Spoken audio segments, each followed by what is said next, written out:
Bismillahirrahmanirrahim. Alhamdulillahirabbil alamin wassalatu wassalamu ala asyrafil anbiya wal mursalin sayyidina wa maulana Muhammadin wa ala alihi wa sahbihi ajma'in. Rabbi shrah li sadri wa yassir li amri wahlul 'uqdatam min lisani yafqahu qawli. Assalamualaikum warahmatullahi taala wabarakatuh. Alhamdulillah, pada hari ini, pada pagi yang cukup bermakna ini, Allah kumpulkan kita dalam majlis yang begitu khair, subhanallah.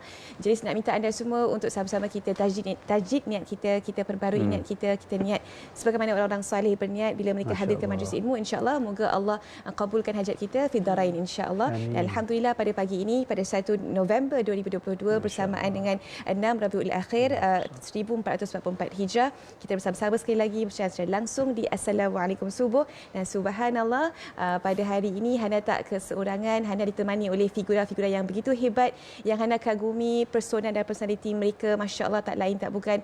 Bersama-sama dengan kita adalah Ustaz Azli Abdullah dan juga Datin Zila Jalil. Assalamualaikum. Waalaikumsalam. Berseri-seri, masya-Allah. Pada waktu subuh ni, masya-Allah. Cahaya subuh.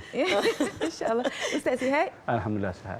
Datin sihat? Alhamdulillah. Kita ambil semangat Hana. Ya, ambil semangat Hana yang dah masya-Allah. biasa ke udara pagi-pagi kan. Masya-Allah, tabarakallah. Dan subhanallah, sebenarnya pada pagi ini topik kita bincangkan sebenarnya cukup menarik.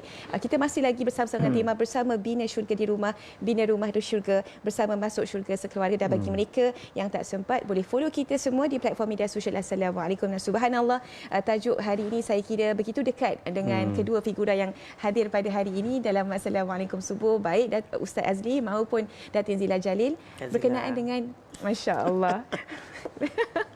Masya-Allah. Saya begitu menghormati sebenarnya Datin Zila. Nak cakap nak panggil kak, saya tak boleh. Saya rasa panggil benda.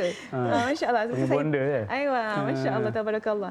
Jadi sebenarnya berkaitan dengan topik duhai anak, subhanallah. Dan kita semua umum mengetahui bahawa Datin Zila, Kak Zila, masya-Allah, tabarakallah, memang merupakan seorang ibunda yang memang begitu dedikasi dalam mendidik anaknya. Sedari daripada awal lagi kita nampak bagaimana beliau begitu committed untuk memastikan anak-anak beliau menjadi orang yang berguna, yang bermanfaat baik buat keluarga, ibu, bangsa dan juga negara. Subhanallah. Kalau kita lihat sebenarnya anak-anak beliau, subhanallah, harta yang kecil sekalipun telah beliau didik dan asuh. Dan kalau kita lihat sekarang ini, Ibrahim yang sebenarnya baru nak menginjak usia 10 nak masuk 11. Nak masuk 11 tahun. Beliau dengan kata orang, dengan berat hatinya, dengan kata orang, dengan bulat hati menghantar anaknya belajar ke luar negara, ke tadi Yaman. Masya-Allah, tabarakallah. Satu benda yang saya kira cukup besar dan berat bagi seorang ibu. Tapi mungkin Ustaz nak bagi mukadimah dahulu terlebih dahulu, insya-Allah. Falyatafadhal mashkuran. Bismillahirrahmanirrahim. Assalamualaikum warahmatullahi taala wabarakatuh. Alhamdulillah wassalatu wassalamu ala Rasulillah wa ala alihi wa sahbihi wa man tabi'ahu wa nasarahu wa mawalah. Terima kasih Ana, terima kasih Kak Zila menemani kita pada pagi ini. Alhamdulillah, syukur pada Allah Subhanahu wa taala. Utamanya kerana Allah kembalikan semula roh kita ke jasad kita pada pagi ini. Allah beri afiat pada tubuh badan kita dan Allah beri izin pada lidah kita untuk kita mudah sebut namanya. Alhamdulillah.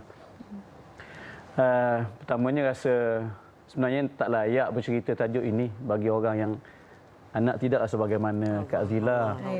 Tapi ialah atas dasar amanah kita, ilmu apa saja yang kita ada sikit sebanyak tu share lah. Sharing is caring kan. Mudah-mudahan ada keberkatan pada perkongsian.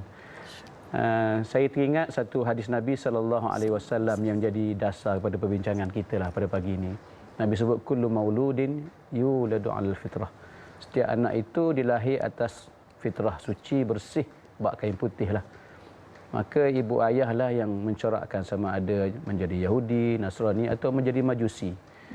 Dan Nabi sendiri, Nabi SAW sendiri dalam mendidik anak ini diberi contoh yang sangat baik. Satu ketika Nabi sedang bermain dengan cucu cunda baginda lah. Hasan dan Husain ini memang kita kenal sebagai cucu kesayangan Nabi lah. Nabi bermain dan Nabi kadang-kadang peluk kan, cium dan sebagainya. Maka Nabi sebut satu patah perkataan yang sangat bagi saya bermakna untuk kita. Nabi kata, innakum latubakhilun wa tujabbinun wa tujahilun wa innakum lamin raihanil jannah. Benarlah kamu semua ni, mana anak-anak cucu ni menjadikan ibu ayah jadi bakhil, menjadikan ibu ayah menjadi penakut, jadikan ibu ayah jadi jahil. Sungguhnya kamu ni betul-betul raihanil jannah, bauan syurga. Masya-Allah. Kata Syekh Muhammad Idris Abdul Rauf Al-Marbawi ketika mensyarahkan hadis ini, bukan memberi makna anak tu memberi kesan negatif pada kita, tidak. Sebenarnya nature. Biasanya bila kita ada anak, pertama sekali kita akan rasa macam bakhil. Bakhil tu kita rasa nak keluarkan duit, sayang nak bagi pada anak. Macam tu. Bukan kita nak bagi tapi rasa nak utamakan anak. Memang itu sepatutnya. Sebab kita utamakan kaum kerabat dulu. Kemudian la tujabbinun, menjadikan kita jadi penakut. Ibu ayah jadi penakut. Kalau nak pergi berjuang tu fikir, kalau aku pergi berjuang, aku syahid, anak siapa nak jaga.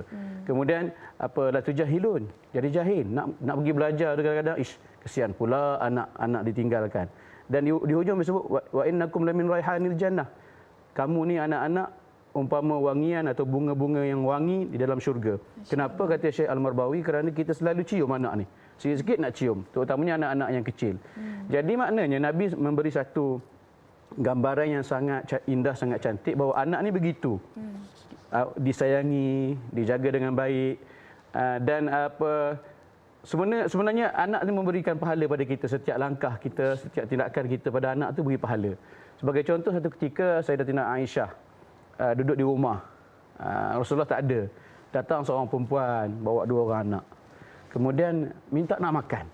Jadi Aisyah ni tengok, ya Allah kesiannya Sayyidah Aisyah, tengok kesian. Pergi tengok kat dapur apa yang ada. Dapur Rasulullah tak macam dapur kita, segala benda ada. Buka peti tu penuh. Jadi tengok-tengok hanya ada sebiji tamar sahaja pada ketika itu. Maka Aisyah pun nak beri, tak beri ni terpaksa beri juga. Keluarkan tamar tu kemudian bagi pada ibu. Tak gamak nak bagi tapi kena beri juga sebab anak 2. Tamar sebiji. Maka Aisyah cerita, kemudian ibunya ambil, ibunya belah 2. Dia beri pada anak yang kanan, beri pada anak yang kiri. Anak pun makan. Dia tak makan, tengok anak makan. Ibu kan? Macam kita lah. Mak kita tengok je kita makan. Dia belum makan, sebab gaya mak tak makan kan. Jadi bila begitu Aisyah rasa sangat ralat sebab makanan tak banyak. Jadi baliklah ibu tu tanpa minta lebih. Kemudian tak lama lepas tu selisih, Rasulullah balik ke rumah. Maka Aisyah pun lagi cerita, ya Rasulullah, tadi ada seorang ibu datang minta makanan pada aku ada sebiji kurma je. Aku bagi pada dia belah 2. Dia bagi pada anak dia 2-2, dia tak makan.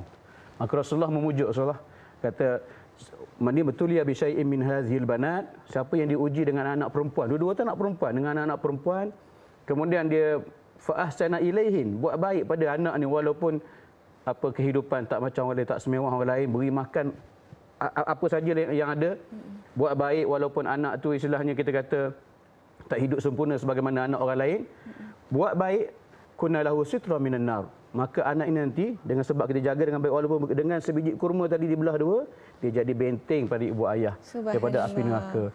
Jadi cuba bayangkan Nabi mengajar kita, susah macam mana pun kita dengan anak kita kena jaga mereka dengan baik, jangan sekali meninggikan suara. Kalau nak marah biar ada tempatnya. Anak tak solat kita marah, tapi marah pun bukan mesti marah tu pukul dengan sesuka hati kita, ada syarat dia. Ini yang diajar oleh agama kita lah. Itu sikitlah. Subhanallah, kalau kita lihat begitu besar sebenarnya pengorbanan ibu dan juga ayah untuk membesarkan anak-anak yang menjadi permata dalam hidup mereka. Subhanallah, raihan min jannah kan dari Ustaz cakap tadi kan. Subhanallah. Dan mungkin kalau kita nak tengok pengalaman daripada Kak Zila sendiri kan, sebab saya sendiri memang melihat sendiri secara langsung bagaimana Kak Zila kata orang menjaga anak-anak beliau kan. Cara percakapan beliau kita dah tahu dah, penuh kelembutan, penuh hikmah. Kalau bercakap dengan Ibrahim begini, kalau bercakap dengan Julia begini. Subhanallah. Lelaki lain ya? Lain. Tapi maksudnya intonasi tetap sama, cara mendidik tetap sama. Penekanan hikmah tu memang kalau kita nampak perlu sebenarnya. Jadi mungkin nak tanya juga pengalaman Kak Zila kan, macam mana nak mendidik baik Julia maupun Ibrahim maupun Megat.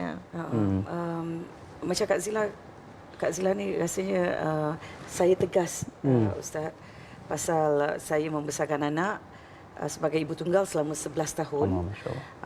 Jadi Ibrahim tu tidak pernah kenal figura father. Jadi bila selepas 11 tahun tu saya mendirikan rumah tangga dan suami memberi kasih sayang. Jadi barulah dia merasakan apa ni Ada abah tu macam mana? ada bapa tu macam mana kan. Jadi alhamdulillah tak senang sebenarnya nak berpisah dari anak, lagi pula jauh kan. Betul. Kalau katalah di sini bolehlah kita travel perjalanan 3 jam 4 jam tu bolehlah lari tengok kan.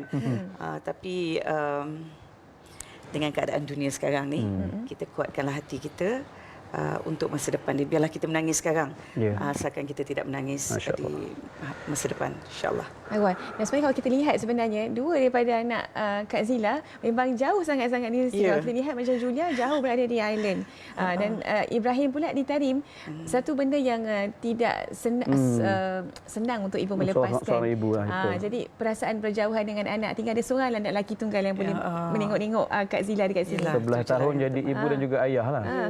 Komen sikit. Okey, Kak Zila selalu cakap dengan anak-anak lah. Anak saya yang sulung tu sekarang ni berhijrah di Ireland, bekerja di sana Ustaz, bersama suami dan anak-anak dia.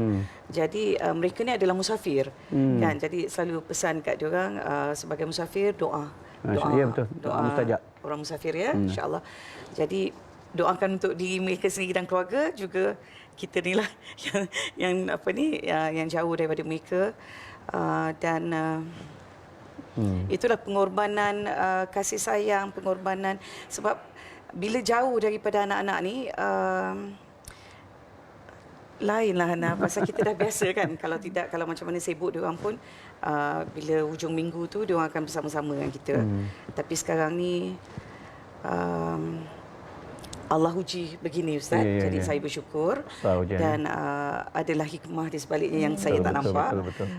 Tapi insya-Allah ada kemanisan di penghujungnya, insya-Allah. Amin, insya-Allah. Dan saya fikir ini sebenarnya cara kita untuk kata orang menginvest saham kita dekat akhirat besok, dengan kita menempatkan anak kita di tempat-tempat yang khair, insya-Allah. Baiklah, kita nak berhenti rehat seketika, kembali lagi dalam Assalamualaikum Subuh, insya-Allah, untuk kita mengupas lagi tentang topik duhai anak ini selepas ini, insya-Allah. Jangan ke mana-mana.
Allahumma salli ala Sayyidina Muhammad wa ala alihi. Subhanallah, anak itu adalah kekuatan dan anak juga boleh menjadi kelemahan kita. Betul. Dan mungkin Ustaz, dalam waktu sekarang ini kan, dalam era yang begini, era akhir zaman ini, sebenarnya apakah yang perlu kita titik beratkan dalam mendidik anak-anak? Apa yang perlu kita utamakan sebenarnya?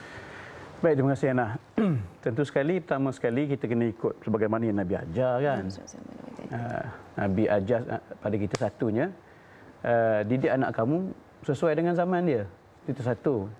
Dan tentu sekali tidak mengenepikan asas utama dalam didik anak. Kita kena ajar anak kita kenal Allah, kena ajar anak kita kenal Nabi. Kenal Allah macam mana? Kenal Allah melalui pengajian dan juga pembacaan Al-Quran. Kemudian kenal Nabi melalui pembacaan hadis.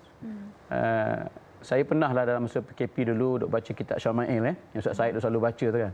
Baca kitab Syama'il ni rupanya anak kita tanpa kita sedar rupanya bila kita membaca hadis tentang batang tubuh Nabi itu tertarik. Sebab kita bercerita tentang makhluk terbaik yang Allah cipta untuk kita. Jadi bila dengar tentang kitab Syama'il itu macam tak boleh nak berhenti. Esok. Jadi bila kita stop, berapa bila nak baca hadis tu? Bermakna bila kita menyentuh tentang satu ikon, kita kata satu kuduah yang utama dalam hidup kita Nabi, maka secara tidak langsung anak kita diajar sejak kecil lagi bagaimana nak mencontohi Nabi. Bukan sekadar mengenal Nabi secara fizikal macam mana, tapi bagaimana cara hidup Nabi. Dan kita ibu ayah ni cuma tambah bagaimana kita nak didik anak kita dengan didikan yang baik, ajar agama dan juga dalam masa yang sama ajar zaman mereka hidup zaman mereka sesuai dengan zaman mereka. Dan kita kena pandu sebab zaman ni zaman penuh cabaran. Didik anak hari ni macam kita kata tidak sebagaimana zaman kita dulu, Kak Zila kan. Zaman sekarang ni susah betul nak didik anak dengan segala media yang terbentang di hujung gadget, hujung jari. Jadi kita kena banyak pantau, kena banyak seolah-olah macam kadang-kadang tu kita macam kadang-kadang tu ada setengah tu macam lepas tangan. Bila zaman gadget ni kan susah sangat bagilah senyaplah dia kan. Jadi kadang-kadang kita kena tak boleh semudah itulah. Ya, betul. Ini Betul-betul. Bagi saya satu cabaran besar lah zaman ni. Saya setuju Ustaz, dan sebenarnya kita ni duk cakap kita suruh anak kita buat tu buat ni. Sebenarnya dakwah bihal adalah dakwah yang paling adalah perkara yang paling penting sebenarnya. Kita kena buat sendiri, buat anak ikut. Macam saya lihat kan macam Kak Zila sentiasa melazimi majlis-majlis ilmu. Dan mungkin itu sebenarnya satu menjadi kuduah, contoh buat anak-anak untuk selepas ini kalau ibu pergi mesti saya pun nak kena pergi juga. Mungkin boleh komen sikit je bab tu. Kan sebab tu suka bawa Ibrahim kalau kita ke Taufik kan, bawa dia jadi memang mula-mula tu dia tak reti duduk diam lah, dia duduk main kacau sana kacau sini, tapi budak-budak ni kan dia punya otak tu punya absorb tu kan cepat, lebih kan. Jadi walaupun dia berlari sana sini tapi dia masih dengar dan dia terima banyak benda yang dia belajar. Masya-Allah. Tapi alhamdulillah baru 4 bulan Ustaz dia di sana, cara percakapan dah lain.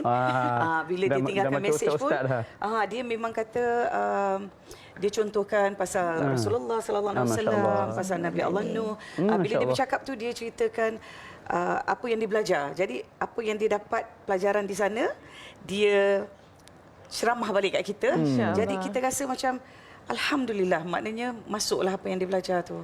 Subhanallah. Masya-Allah. Jadi sebenarnya apa yang kita tekankan kepada anak kita itulah sebenarnya akan menjadi kata orang dia punya hasil kita akan lihat sebenarnya. Mungkin tak immediately tetapi sebenarnya pada akhirnya mereka akan jadi orang-orang yang baik yang kita rasa macam boleh kita banggakan di dunia wal akhirah insya-Allah. Jadi mungkin sebagai konklusi lah kan Ustaz kepada topik kita pada hari ini, terutama bab anak ni, masya-Allah satu perkara yang topik sebenarnya berat sebenarnya tau. Kita nak cuba santaikan dia. Dan pada masa sama mungkin Ustaz boleh kata orang beri nasihat kepada ibu bapa kat luar sana yang mungkin sedang struggle untuk mendidik anak, sebab mendidik anak ni bukan mudah Ustaz. Betul. Didik anak tidak mudah. Memang cabaran dalam hidup kita, saya rasa macam cabaran utama ialah nak menghasilkan anak yang bukan sempurna lah, yang terdidik dengan didikan yang sempurna sebagaimana diajar oleh agama kita. Jadi bagi mereka yang ada anak yang kadang ada struggle didik anak, sabarlah. Saya sebutkan hadis tadi, maknanya itu semua adalah benteng pada kita. Cabaran-cabaran mendidik anak itu sebenarnya pahala pada ibu ayah. Setiap tingkah laku anak, kenakalan mereka itu kita bentuk mereka, itu sebenarnya memberi pahala pada kita. Dan kita ni kena jadi ibu dan ayah saat anak kita berjaya. Satu. Tetapi kita 2 kali, 3 kali lebih kena jadi ibu dan ayah saat anak-anak kita kecewa, saat anak-anak kita rosak, saat anak-anak kita jauh daripada agama, kita lebih lagi kena jadi ibu dan ayah. Bermakna baik atau buruk anak kita tetap anak kita. Terus jadi ibu dan ayah, didik mereka dengan didikan yang sebaiknya insya-Allah. Kalaupun kita tak nampak hasilnya di dunia, di akhirat esok banyak yang kita redeem kita punya apa yang kita buat insya-Allah. Yang penting jangan berputus asa. Ya, jangan putus asa. Okay. Komen sikit Ustaz mengenai Musalla Ar-Raudhah yang Ustaz adalah pengurusinya. Bagaimana perkembangan setakat ini? Bagaimana kita ni sebagai orang awam boleh membantu untuk bangunkan Musalla Ar-Raudhah insya-Allah. Terima kasih Nah. Sekarang ni Musalla Ar-Raudhah dah 65% siap. Insya-Allah. Minggu lepas saya naik bumbung dah pasang, saya panjat walaupun menggigil lutut, panjat jugalah nak tengok macam mana dia punya progres kerja. Dan insya-Allah bulan ni kami tunggu sampai kubah hijau tu sampai bulan ni. Dan dalam masa yang sama longkang pun sedang dibina dengan cantik. Alhamdulillah, saya mengucapkan ribuan terima kasih banyak-banyak kepada semua yang menyumbang untuk pembinaan Musalla Ar-Raudhah. Dan saya mendoakan mudah-mudahan mereka yang menyumbang dan yang bakal menyumbang Allah ganjarkan dengan ganjaran yang berlipat kali ganda. Allah gantikan dengan mahligai terindah dalam syurga sebagaimana yang disabdakan Nabi, man bana lillahi masjida walau kama fasiqata aw asghar wanallahu lahu baitan fil jannah. Siapa yang membina kerana Allah walau akan sebuah masjid walaupun sekecil sarang burung atau lebih kecil daripada itu, Allah telah membina untuknya sebuah mahligai dalam syurga. Amin. Ya Rabb. Dan dengan kata Ustaz juga ada kitab buku. Buku tu alhamdulillah kita promosi setiap masa untuk membeli dan menyumbang. Separuh daripada harga buku tu ada Quran RM60 itu masuk kepada pembinaan Musalla Ar-Raudhah, dan juga satu lagi buku 40 hadis perjuangan yang ditulis oleh mantan YDP Yadim. Jadi dua-dua buku ni, satu harga RM60, satu harganya RM50. Bagi mereka yang nak membeli sambil menyumbang, bolehlah dapatkan buku ni, kontak hotline kami sebagaimana tertera di kaca TV lah. Amin insya-Allah. Sekali lagi bagi untuk mereka menyumbang kepada Musalla Ar-Raudhah tu Ustaz. Baik, kalau yang nak menyumbang boleh terus kreditkan ke akaun 556169242554 Maybank, 556169242554 Maybank. Dan boleh juga sebenarnya ada QR ni, kami rasanya tak sediakan QR gini. Tapi boleh juga melalui QR code, QR Pay, macam-macam OnPay, macam-macam lah. Boleh pergilah ke FB kami, insya-Allah ada semua di situ. FB kami Musalla Ar-Raudhah. InsyaAllah, besar hati kita untuk melihat sebenarnya Musalla Ar-Raudhah ini dapat dibangunkan tepat pada waktunya dan dapat digunakan tepat pada waktunya sesuai dengan jadualnya. InsyaAllah dapat memberi manfaat kepada penduduk sekitarnya. InsyaAllah. Jazakumullah khair. Jazak kepada Kak Zina Jalil, kepada Ustaz Azli Abdullah di atas kesudian untuk berkongsi mengenai topik duhai anak kepada kita pada pagi ini. Mungkin saya nak minta Ustaz doakan kepada kita semua, buat para penginfak kepada Musalla Ar-Raudhah insya-Allah, buat mereka yang mungkin sekarang sedang struggle untuk mendidik anak-anak mereka, insya-Allah doa yang baik-baik untuk kita insya-Allah. Bismillahirrahmanirrahim. Alhamdulillahirabbil alamin. Wassalatu wassalamu ala asyrafil anbiya wa ala alihi wa sahbihi ajma'in. Ilahana rahmatuka narju wa la takilna ila anfusina tarfata ain wa la aqalla min dhalik. Allahumma ighfir lana dhunubana wa liwalidina wa liman hadara ma'ana wa liwalidihim wa li jami'il muslimina wal muslimat wal mu'minina wal mu'minat ahya'an wa mayyitin. Ya Allah, ya Tuhan kami, jika ada di kalangan kami pada pagi ini yang menghadapi kesukaran dalam hidup mereka, ya Allah, kesulitan dalam mendidik anak-anak mereka, ya Allah, kami mohon padamu, ya Allah, permudahkan segala urusan mereka, ya Allah. Bagi semua penyumbang kami, ya Allah, kami mohon padamu, ya Allah, berikanlah ganjaran yang terbaik untuk mereka semua, ya Allah, di dunia ini maupun di akhirat kelak. Wassallallahu ala sayyidina Muhammadin wa ala alihi wasallam. Alhamdulillahirabbil alamin. Amin amin ya rabbal alamin. Alhamdulillah, maka dengan ini berakhir sudah Assalamualaikum subuh. Tapi kita akan berjumpa dengan anda sekejap saja lagi di Assalamualaikum. Banyak sebenarnya pengisian yang akan kita kongsikan kepada anda pada pagi ini, insya-Allah bersama dengan Ustaz Jafri Abu Bakar Mahmudi, insya-Allah. Jadi jangan ke mana-mana. Untuk itu wabillahi taufiq wal hidayah, summa ridha wal inayah. Wassalamualaikum warahmatullahi taala wabarakatuh. Jumpa di Assalamualaikum.